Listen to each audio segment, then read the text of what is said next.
somehow voting is rigged and your vote will get lost and it won't be counted. That is not true.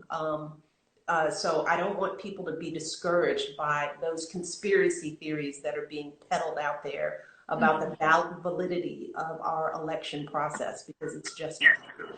Right, right. No, absolutely. Last time I got like the information of where to vote in my community on an app, and then I stood in line and then got to talk to some people in my neighborhood, which was really nice. So yeah, no, it's super super important. And my other question actually, because I think for a lot of first time voters also, is what is the best way to kind of prep for that day of actually having to fill out the ballot and knowing what kind of information is on there. What are the best, I think, ways to prep for that and make sure that you're fully prepared? Because I know the first time I was like, oh, this, I don't know, what I was, walking into, making sure that you have the right resources to make sure that you know what's going to happen and what to expect. Yeah. I have voted by mail since we went to the Oval Office, since we were in, because we're still registered to vote in Illinois, but we've been in DC for a long time. So I know what you mean when you get these ballots. They're long and they seem a little intimidating, and there are positions and items that you don't know anything about. But what I have always done from the time I started voting, you can go online and get a sample ballot in your area that you can look at before you even walk into the polling place or even fill it out, that assist you. They'll tell you what judges people are recommending, and you can go to When We All Vote to get all of that information. I do that now when I vote. I go online and sort of look to organizations or people that I trust that have done the work. Like I said, When We All Vote has all that information for your particular state or your precinct, so that you don't have to feel like you're going into the polling place and having to figure it out. You can take your time, study the ballot, think about the issues. So that's one of the beauties of voting by mail. That you can look at what's on the ballot and then you can talk to your friends about it. You can go online and get more information. No one who votes feels like they're ready. There's sometimes I walk in and I feel like, yeah, I do have to take some time and figure out what the issues are and how I feel about them. But that's one of the important reasons why you want to start planning now. Because everybody who's listening, if you're starting to ask those questions and get that information and collect it, you won't feel so intimidated when you get the ballot or you walk into the polling place. And no one expects you to know everything. You don't have to be an expert on every issue to feel like you have a say. I think right now in this election, everybody has some strong feelings about the direction of this country. And young people are no different. You guys have an instinct about what isn't working, who is gaslighting you, who you can trust, what direction you want the country to go in. You know in your heart. You don't have to even research that to know how you feel. You just need not be intimidated by the process. Right. Yeah, no, that was actually going to lead me to my third question, my final question also, which was really how to kind of protect ourselves from, I think, a lot of misinformation about voting and the election. And sometimes it's hard to figure all those things out on your own. But I know that whenweallvote.org is a great place, like you were saying, to get that information. Yeah.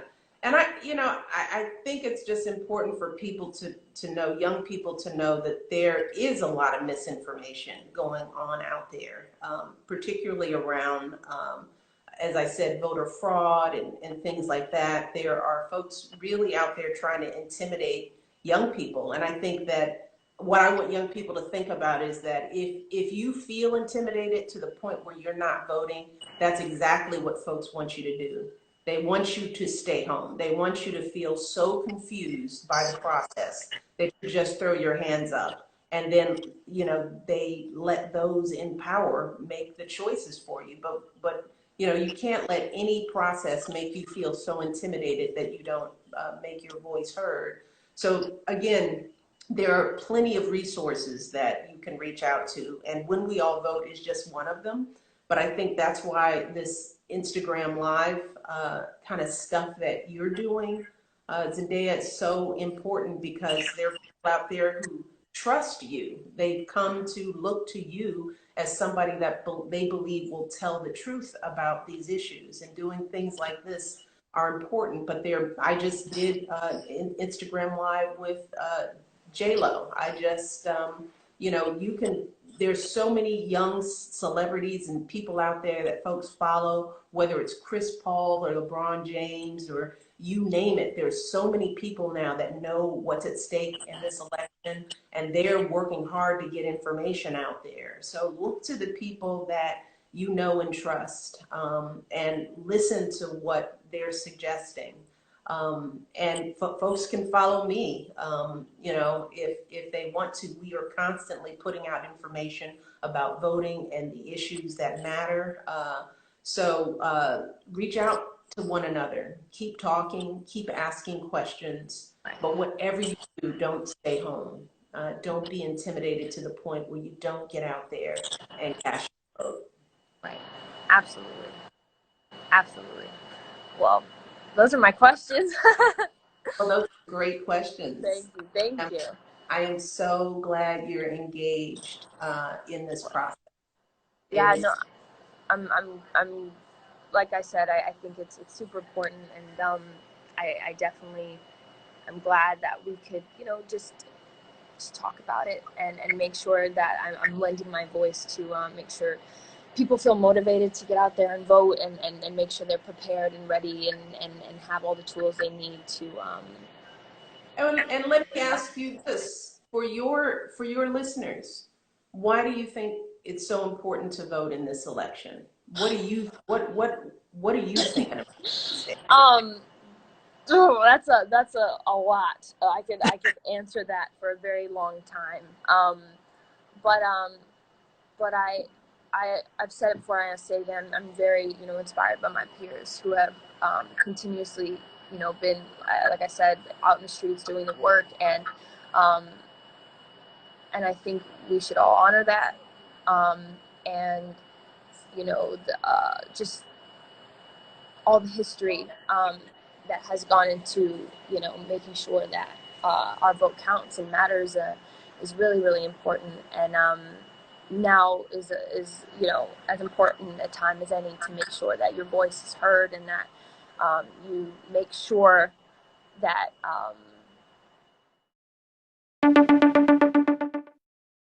it's kind of, I don't know, it's kind of like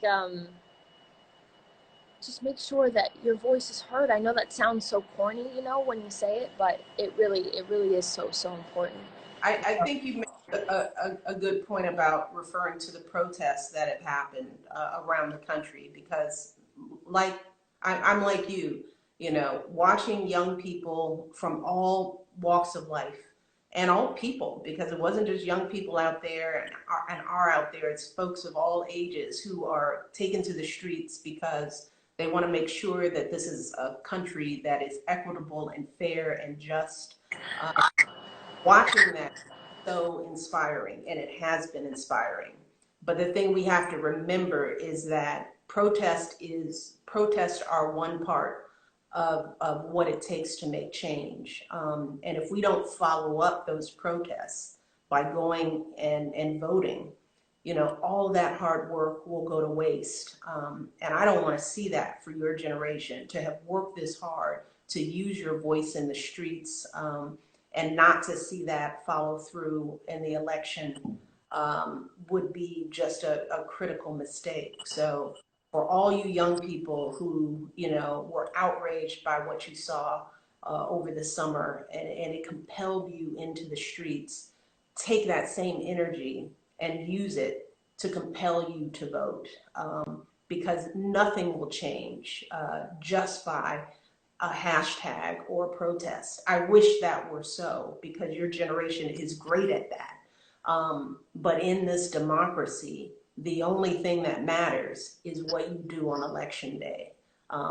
That is the icing on the cake. And I just want to make sure that young people understand that. Don't ever stop protesting. Don't ever stop, making your voices heard in the streets. Don't ever stop using social media and the hashtag to get your points across. You just have to couple that with voting too.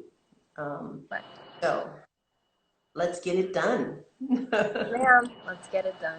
Thank you, sweetie. Of course, thank you so much. Have a wonderful day, and You too. and thank you for hopping on here with me. Absolutely will. Thank you.